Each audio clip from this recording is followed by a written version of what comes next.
Jeg vil gerne tale om racisme, da jeg synes, det er et rigtig stort problem, ikke kun her i Danmark, men rundt i hele verden. Hvad er racisme? Man bruger overordnet begrebet racisme om den diskrimination, der foregår over for folk af anden farve, religion, kultur eller race. Oprindeligt var racisme forestillingen om, at mennesker kan inddeles i forskellige grupper afhængig af, hvilken biologisk race de tilhører. I denne oprindelige form for racisme herskede en forestilling om, at der er et hierarkisk forhold mellem disse racer, sådan at nogle racer er andre racer overlegne. Racisme giver sig ofte til udtryk igennem nedværdige handlinger, diskrimination, undertrykkelse eller fremmedhad. Siden har racismen givet sig til udtryk i andre forhold end blot mellem racer. Den omhandler nu også kulturelle forskelle eller religiøse forhold.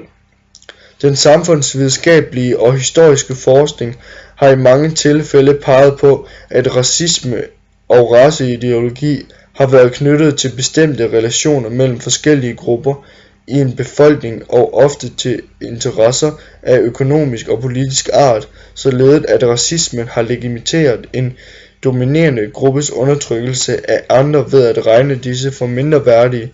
Et eksempel er jødeforfølgelserne igennem tiden.